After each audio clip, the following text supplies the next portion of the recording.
Nosso estudo de hoje está no livro de Atos dos Apóstolos, capítulo 14, versículo 10. Paulo fala o seguinte: levanta-te direito sobre os teus pés. E Emmanuel vem comentar na lição 79 do livro Caminho, Verdade e Vida, a cada um. De modo geral, quando encarnados no mundo físico, apenas enxergamos os aleijados do corpo, os que perderam o equilíbrio corporal, os que se arrastam penosamente no solo, suportando escabrosos defeitos. Não possuímos suficiente visão para identificar os doentes do espírito, os coxos do pensamento, os aniquilados de coração. Onde existissem somente cegos, acabaria a criatura perdendo o interesse e a lembrança do aparelho visual. Pela mesma razão, na crosta da Terra, onde a esmagadora maioria das pessoas se constitui de almas paralíticas no que se refere à virtude, raros homens conhecem a desarmonia da saúde espiritual que lhe diz respeito, conscientes de suas necessidades incontestes. Infere-se, pois, que a missão do Evangelho é muito mais bela e mais intensa do que possamos imaginar. Jesus continua derramando bênção todos os dias, e os prodígios ocultos operados no silêncio do seu amor infinito são maiores que os verificados em Jerusalém e na Galiléia, porquanto os cegos e leprosos, curados, segundo as narrativas apostólicas, voltaram mais tarde a enfermar e morrer. A cura de nossos espíritos doentes e paralíticos é mais importante, já que se efetua com vistas à eternidade. É indispensável que não nos percamos em conclusões ilusórias. Agucemos os ouvidos guardando a palavra do apóstolo dos gentios. Imprescindível é que nos levantemos individualmente sobre os próprios pés, pois há muita gente esperando as asas de anjo que lhe não pertencem. Emmanuel começa fazendo uma afirmação que é uma das afirmações mais graves do século que a gente vive. Ele vem dizer pra gente que a gente se sensibiliza muito quando vê alguém na cama, quando vê alguém no leito do hospital. Quando vê alguém trazendo uma informação do médico mesmo, com um determinado problema de saúde. Mas quando o problema é espiritual, quando o problema é mental, raras pessoas conseguem perceber o que está acontecendo.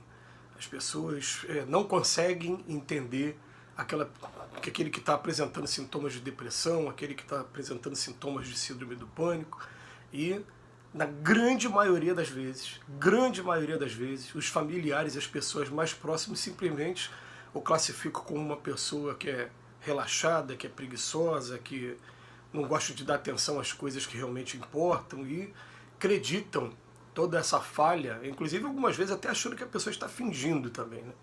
E não consegue observar essas mazelas que acontecem no campo do pensamento e, é claro, no campo do espírito. Emmanuel vem chamar a atenção para a gente o tempo todo, ao longo desses estudos, que nós somos espíritos, nós não somos esse corpo aqui. E que o corpo, com o tempo, vai refletindo o que tem aqui na nossa mente, o que o espírito vai fazendo com o corpo.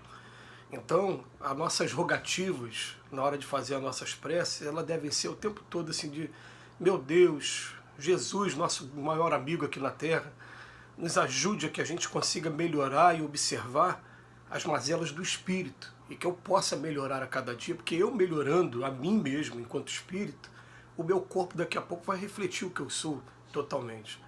E a lição de hoje vem falar assim, né? Caminhar sobre os seus próprios pés, desenvolver autonomia, desenvolver independência, desenvolver essa força de daqui a pouco, em breve, a gente poder dizer assim, ó, eu e o Pai somos uma coisa só, não sou eu mais que vive, é o Pai que vive em mim, como chegou a dizer Paulo de Tarso em uma de suas cartas, e que marca profundamente esse elo tão grande, essa sintonia tão grande com os objetivos que veio aqui na Terra, uma renúncia tão grande, que é o que a gente almeja aqui, enquanto a gente está passando essas experiências aqui na matéria.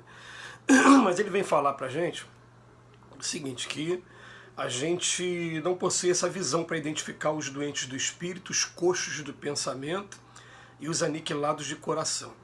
Como é que a gente faz para fazer isso, então? A gente procura observar, sim, né, as pessoas que estão convivendo com a gente, e principalmente as redes sociais conseguem fazer isso de uma maneira melhor hoje, que hoje eu não sei se acontece com vocês essa experiência que acontece comigo. Acredito que sim, mas aquelas pessoas que você visualmente não dava muita coisa, você achava que a pessoa não tinha muito o que acrescentar, né, pelo comportamento, pelo julgamento que você fez a priori, e daqui a pouco as pessoas só mandam postagens maravilhosas, coisas boas para você. Enquanto que outras pessoas, elas só dedicam o seu tempo a enviar anedotas de baixíssima qualidade, ou quando não, vídeos ou de violência ou de pornografia, vídeos que não vão acrescentar em nada e que definitivamente só servem para trazer problema para cada um de nós, transformando cada um de nós também em coxo dos pensamentos. Então a gente consegue identificar nas pessoas que estão convivendo com a gente, quando elas vão se comunicar, o que está dentro do coração delas, o que está dentro do pensamento delas, porque da boca sai do que está cheio o coração. E a gente vai tendo essa noção melhor de como até mesmo orientar e procurar ajudar essa pessoa, porque se ela está perto da gente, é o mais próximo, é aquele que a gente está sendo convidado a ajudar e não fugir dessas oportunidades. Então ele bota aqui para a gente que a missão do Evangelho é muito mais bela e mais extensa do que possamos imaginar. Jesus continua derramando bênçãos todos os dias. Os prodígios ocultos operados no silêncio do seu amor infinito são maiores que os verificados em Jerusalém e na Galileia. O que acontece? Tem um texto do Evangelho, segundo o Espiritismo, que ele fala dos infortúnios ocultos. Ele fala que a verdadeira caridade é aquela que sabe buscar as mazelas e as maiores necessidades que estão em oculto. Mas ainda assim, nesse texto, a gente é levado a buscar mais as necessidades materiais que não reclamam, que não estão gritando por ajuda. Agora, o convite aqui do Emmanuel hoje é a gente também buscar entender os sentimentos, entender o pensamento das pessoas.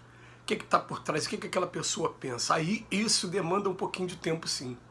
Isso demanda você ter um pouquinho mais de conhecimento, até de uma relação de confiança para você conhecer melhor essas pessoas e, aos poucos, você começar a identificar, falar, olha, peraí, essa sua mágoa aí que você não consegue perdoar de jeito algum, ela vai trazer complicações para você no futuro.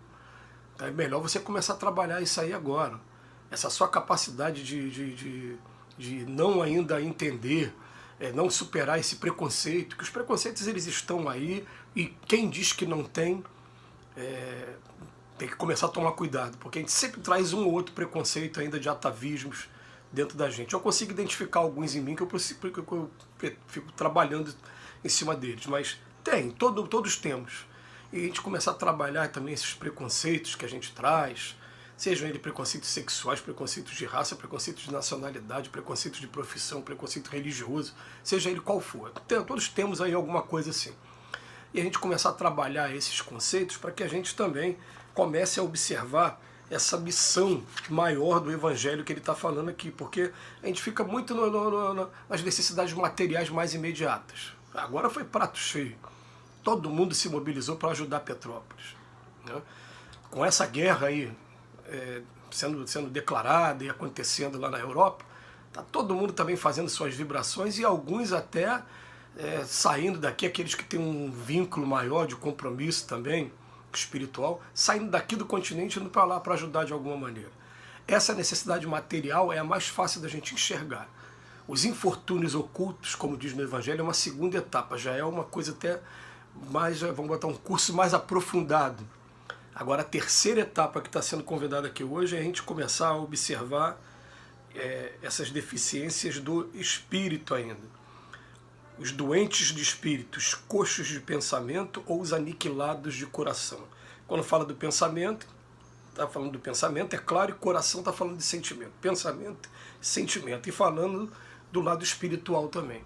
Isso é mais fácil porque a gente está convivendo com algumas pessoas mais próximas, a gente consegue identificar e consegue sim, pedindo orientação. Sempre a recomendação que a gente faz é assim, embora não dê errado às vezes por conta do egoísmo que ainda tem aqui dentro de mim, mas eu falo assim, meu Deus, por favor, me ajude para que o meu ego não me atrapalhe, que eu sirva de instrumento na mão de vocês, onde eu posso ser útil, em que eu posso ajudar.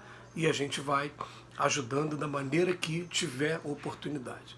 Essa é a missão do Evangelho. Muito obrigado, Emmanuel, por chamar a atenção sempre de níveis diferentes, né, mas buscando levar a gente para o lado do Cristo. Que Jesus nos abençoe hoje e sempre.